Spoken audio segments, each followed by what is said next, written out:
Tamagotchi, Palengke toys, Walkman, cassette tapes, toy cap gun, Viewmaster. Lahat ng yan kasama sa 90s collection ni Pats. 2017 nang sinimulan niya ang pangolekta ng 90s memorabilia. Tinatayang nasa 2.5 million pesos ang halaga ng koleksyon ni Pats. Collecting kasi gives me fulfillment. And bihira yung mga collectors na katulad namin, no? And kasi kami, basically, ang advocacy namin is to preserve kung ano yung mga bagay na meron noon. That's right. For the next generation. Parang at least magka-glimpse sila Oo. na at that time, ito yung mga development. Kasi di mo rin makita yung progress if you don't Yes, see where you came yes. from. Para kay Pats, maituturing niyang diverse, meaningful at nostalgic ang kanyang koleksyon. Ano yung kanina pinakita mo sa akin? Grown tube. Grabe, oh, ayan. Yan. Pag naririnig mo yan, parang Oo. talagang nababalik ka sa 90s. Parang eh, it's no? like a time machine every time I play with my toys. That's right. It's so amazing how you kept them all intact. Ito yung mga uso noon na bibili. Yes. Cup gun ang tawag dito. Ito yung pumuputok na lalagyan mo ng parang bala na red. I know that your X-Men are super valuable.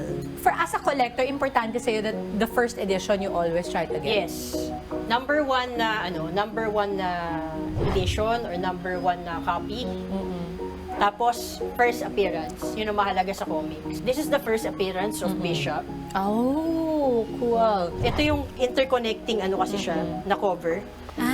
Magkaka-deconnectado pero siya. pare-pareha lang yung story niya, pero kinolek ko yung 4 na covers. Oo. Ito yung number 1 ng X-Men.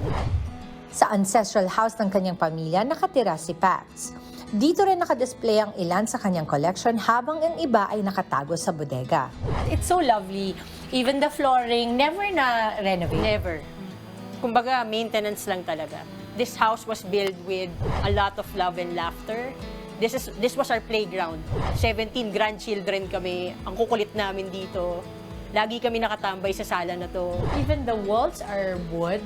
May Yes. wood plank siya. I think the very charm talaga of this home is that it's very Filipino. Yes. Yet, yung nga, kahit na in the military, your lolo, it still feels very homey. Maging ang kanyang wooden educational toys at ang radio ng kanyang lola ay naitago rin ni Pats. This was my toy back in the 80s. Oo. I remember this vividly kasi nauntog ako dito, binato sa akin to ng kapatid ko dati. Sa hallway papuntang kwarto ni Pats, makikita naman ang Remulla Gallery. Nakadisplay dito ang mga photo ng iba't ibang generation ng Remulla clan. Beautiful that you have preserved this into a more modern presentation of the photos. Kasi if it were the real photo, medyo mag-fade. This was the master's bedroom. Ito ang room ni Lolo at Lola. Ako, tuwan-tuwa ako kasi the floors, alam mo ba, yung unang tinira namin ng asawa ko na pinagrentahan namin ay parquet yung floors. Napaka-classic nito. Isa sa pinakamatibay yan. Nung namatay si Lola, parang 2 to 3 years ago, walang nakatira dito. So, I told them na ako na lang ang titira. I'll take care of the house. Kasi for me, this house is so special. Of course, yeah. Kumbaga, this is our refuge, our comfort zone. Sanctuary This is talaga. memorable for me. Para kay Pats, ang koleksyon niya ang nagpapaalala ng kanyang childhood memories, crushes, fun times at heartbreaks. Thank you for having us, Pats. Thank you. Salamat Thank you.